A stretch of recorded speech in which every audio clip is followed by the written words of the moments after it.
Where's that darn Cardi Jew? They're making us rabbinites look horrible.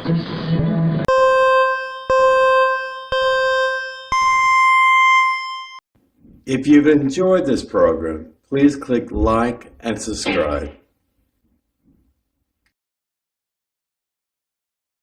Shalom, and welcome to another exciting edition of the Torah Watchman Show International, hosted by none other than your favorite red-haired Ka'at Jew, Hakam Ya'ar ben-Emmett. Hope everyone's been well. If you watch this video when it goes live very shortly, you probably just finished celebrating Rosh Hashanah. Of course, Ka'at Jews, based on the Torah, we keep it one day. That's what the Torah says, one day. We call it Yom Torah. It means shouting. It doesn't mean blowing a shofar incessantly. Actually, the ancient tribal Jews, if you just want to know, it's interesting for a point of interest, curiosity, that the Jews literally shouted, "The Lord is one, the Lord is one, the Lord is one." Very loud. And then the Kohen Gadol said, I can't hear you, I can't hear you. And they shouted again, "The Lord is one, the Lord is one. May our sins be forgiven." Whatever they said, it doesn't say in the detail, but then they could hear the shofar, the silver trumpets that the Levitical priests at the temple of Mishkan blew very loud. Imagine echoing across the Sinai plains of the wilderness there. It's just beautifully sweet. And pretty soon we'll be embarking on Yom Kippur as we count down 10 days. That is one day. It's interesting that the rabbinites and Ka'at Jews, actually every form of Jew, and there's several different groups of us, denominational breakouts, that we celebrate Yom Kippur about the same way. We really do. I've heard stories in Reform Judaism of people using a pipe organ or something like that, and that just very distracting. We don't like a lot of noise and clapping and song and all of this. Of course, I don't have to, this video is not about a dress rehearsal for Yom Kippur. You know what it is. I'm just trying to give you context for this Parshah that we have. The Parshah reading, you can find it in the book of Devarim or Deuteronomy, chapter 31, verses 1 through 30.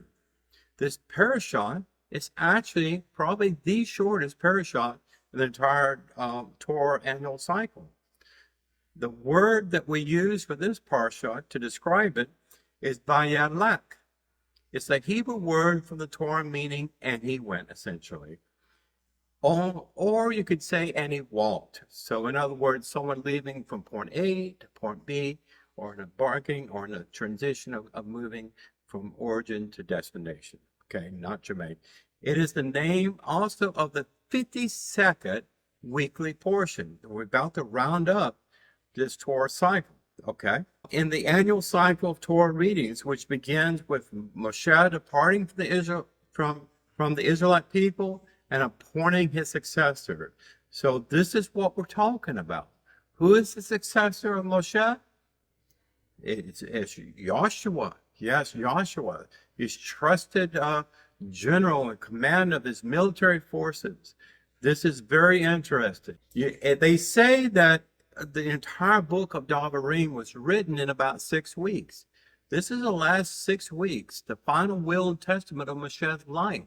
The Devarim is known as a Mishnah Torah, or the summary of all the previous 4 Torahs. In fact, you can find, if you didn't read any other book of the 5 books and just read Devarim, you wouldn't have a good understanding of some of the more critical mitzvot. And you also would have a fundamental understanding of the Jewish holidays and the breakouts and the appointed times. You know, like Yom Kippur is the 10th of the month of Tessri, the 7th month, and of course Yom Torah, or AKA Rosh Hashanah, is the first day of Rosh Chodesh of the new moon of the month of Tessri, or the 7th month. Okay, the Torah does not spend any time whatsoever in naming the months. It's simply it's just the first month and second month and so on. Okay, Nisan, for instance, the month of Passover is actually the first month of the Hebrew calendar year. Okay, so a general overview. This week's reading of Vayelech recounts the events of the final day of Moshe's birthday. His final day of life was his birthday. He lived a very rich life of 120 years. If you remember that his elder brother passed away, and before that Miriam passed away, okay? And he was the youngest of the three, and he lived 120 years, and the final day of his life, he was the busiest day of his career as the chieftain of Israel, as a great prophet and servant of Israel under God. Imagine waking up that morning and knowing that you're going to die sometime later, because God told him, Moshe asked God over and over again, are you sure I cannot go to the promised land? Can I just look over the mountain? Can I just see it? And God did permit Moshe to go up to a high mountain and showed Moshe all the land of Canaan that were in the future. The 12 tribes of Israel have their banner set up in provincial states per se, and the future nation of Eretz Israel. So here we have, God said it's time. So when someone knows they're leaving like for a faraway country or something like this, or they're retiring their primary job, and you want to do knowledge transfer, right? And so many people in the government, for instance, they come and go, they leave, especially in the contractor world. They do very weak knowledge transfer, but God had more than just plural knowledge in academia for Moshe to pass down to his trusted servant, Joshua. It's a spiritual anointing, and that's what we're talking about here. So pretty much you can picture this, that you have the five Torah scrolls. I would picture it for the 5 books of the laws of Moshe, all the Torah, the 5 Torahs that comprise the Torah holistically. He handed these off, and he actually wrote the last verses of Davarim, wrapping up that final book there. He finished it, except for 8 verses, I believe.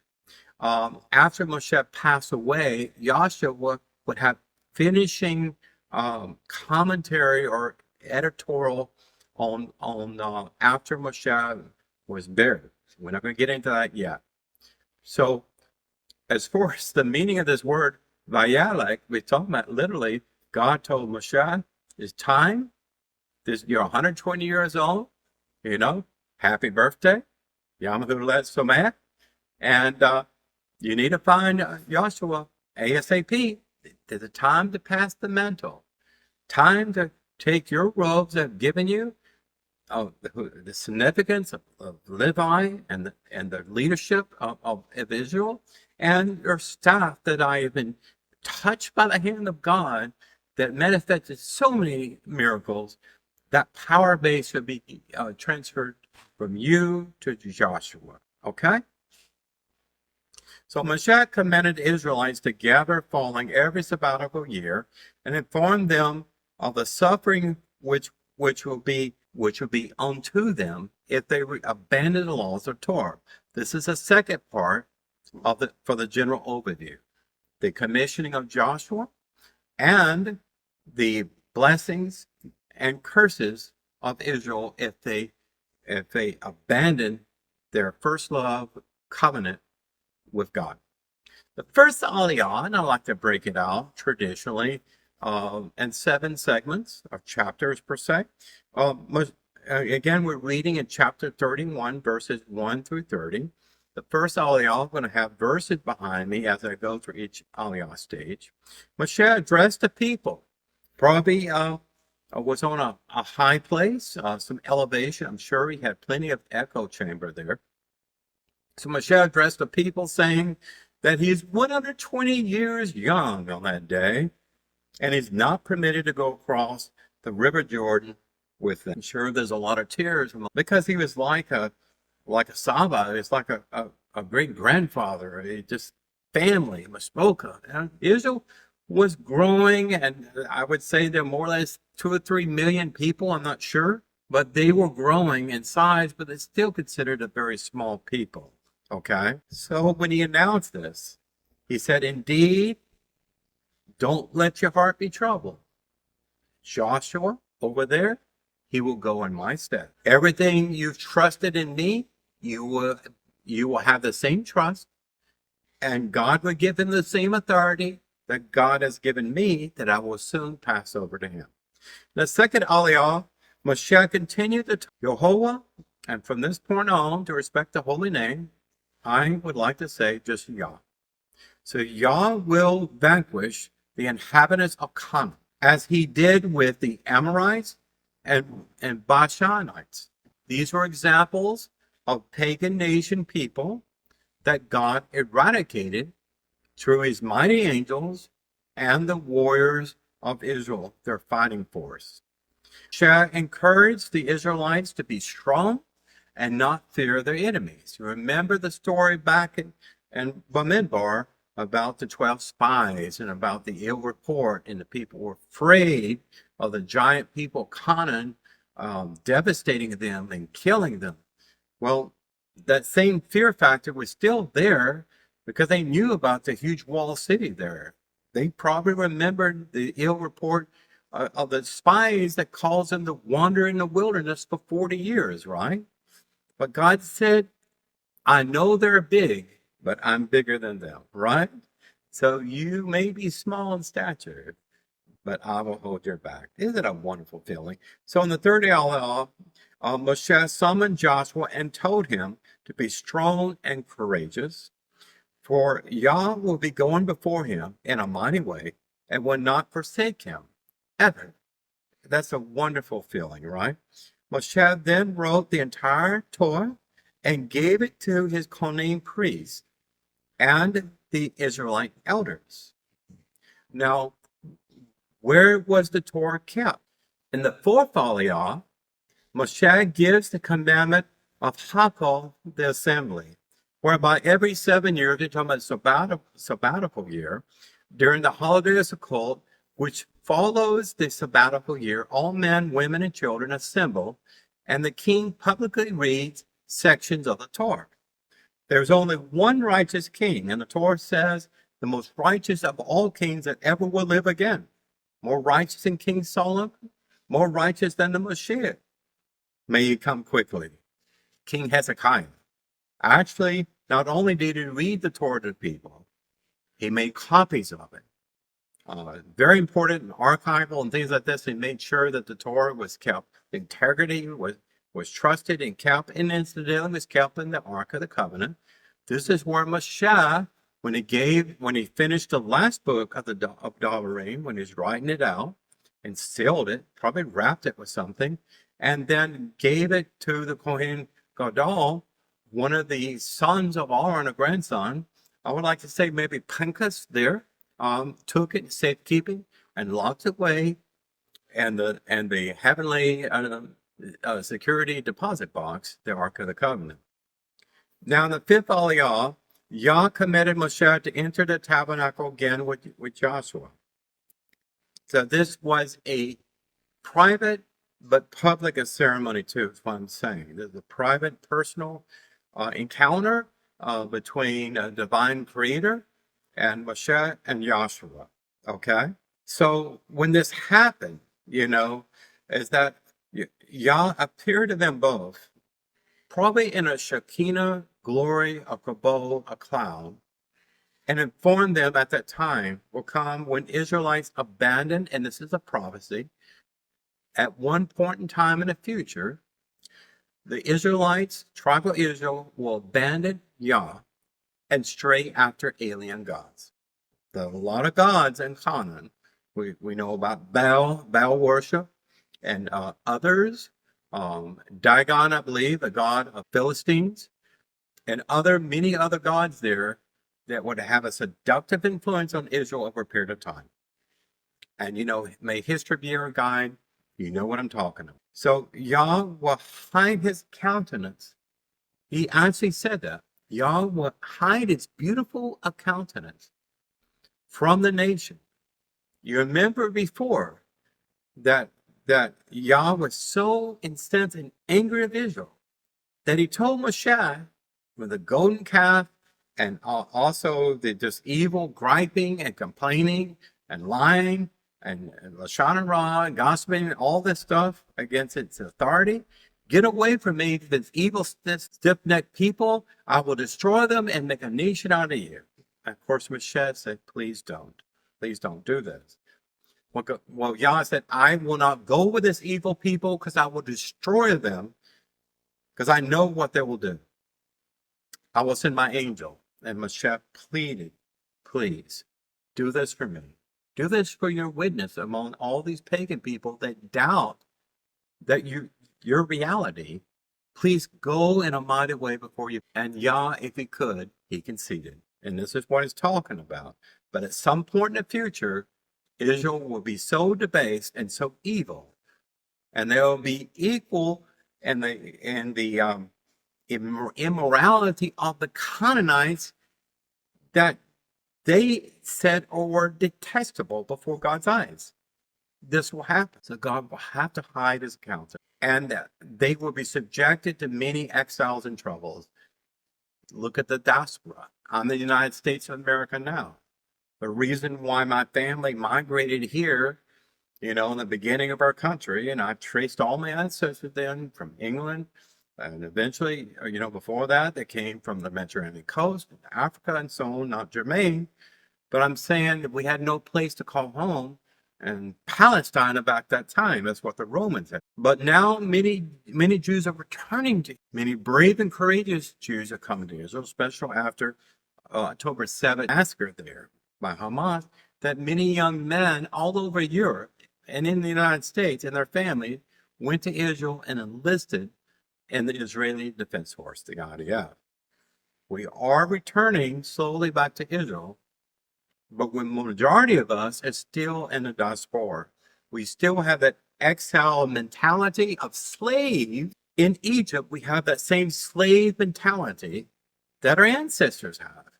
And some people have become so attached to their host country away from Israel that will never leave. I knew an Orthodox rabbi, a very nice man, righteous nature. He essentially built a lot of the orthodoxy in Kip Mill, the area in which I live in. He lived here about 50 years with his wife, only to have his die and then have his body moved back to Israel to be buried. Go figure that. And a lot of rabbis, that's the same situation. They don't want to be buried in a host country, in the diaspora, whatever country it may be. They want to be buried only in Israel, but want to still spend your entire life in the diaspora. And then you complain that God has hid his face. If you really want to see the beautiful face of God again, of Yah, go to Israel, be among his people. I will stop being a hypocrite in about 6 years, and I'll move my family to Israel. And I will look for God's beautiful face there. But right now, we have to settle for looking God's beautiful face and our fellow man. They all are very beautiful and sweet in his sight. Sorry for that diatribe. But it very touches me when you talk about God hiding his beautiful countenance away from us. And God said to Moshe and said to Joshua in the hearing of in the temple Mishkan, that's where they were. You can imagine a heavy fog and mist there, and the seraphim and the angels and everything along that spiritual fog. And you can imagine these words hitting home. Can you imagine Joshua before he's even commissioned to take Moshe's place? Yah is even breaking the news that your people under your leadership will break away from you and will be carried off in exile. This is reality. Yah does not make any illusion to us. He does not give us any half-truths. He does not hold back. Everything is clear in the Torah, in the understanding. The Torah is not out of our reach. It's not too high. It's not too low. It's right there. Right there. And in the next verse here, Yah actually said, I will place it in your mouth. In order it would be a song for me as a witness. And actually, Moshe wrote out a song, and we'll talk about that in the next Parshah, the final part. And what I want to point out here is that Ezekiel, remember the prophet on the river Kabar, the symbology is unreal. God talking about putting the Torah in the mouth of Joshua that he would not forget. Like say in Jerusalem, you know, my life depends on whether I remember Jerusalem or forget it. And the same thing that God put the Torah, the prophecy, in Ezekiel's mouth, and he ate it. He said it was sweet as honey, but kind of bitter in his stomach, because it is bittersweet. Because the Torah is both blessings and curses. 613 mitzvot are blessings and curses. Okay? The sixth Aliyah, when Yah's wrath will find the Israelites will, as a consequence of their evil action, you think sin is hidden. You think when you do something wrong, you think God does not hear or know about it. Remember when Khan murdered his brother Abel?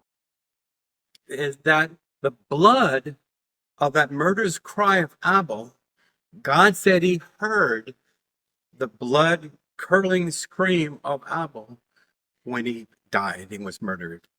You cannot hide anything from God. It's completely transparent to him. And just think on the other side of the coin, when you do something righteous, when you resist that seduction from the adversary, you win that battle there, and you win that teshuva and the elevated soul there. God sees that. So the consequences of sin is death, and we understand this. Even there'll be a time in the future, even when you have sacrificial offerings, when you have the Pakal lamb, the Korban sacrifices per se, they will mean to nothing to God because they're not done from the heart.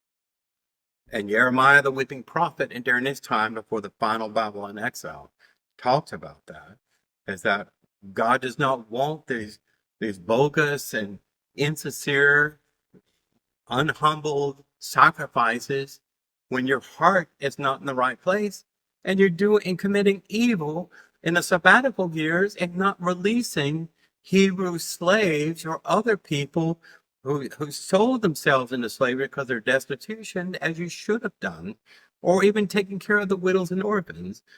This is what I'm trying to talk. So there will be punishments here.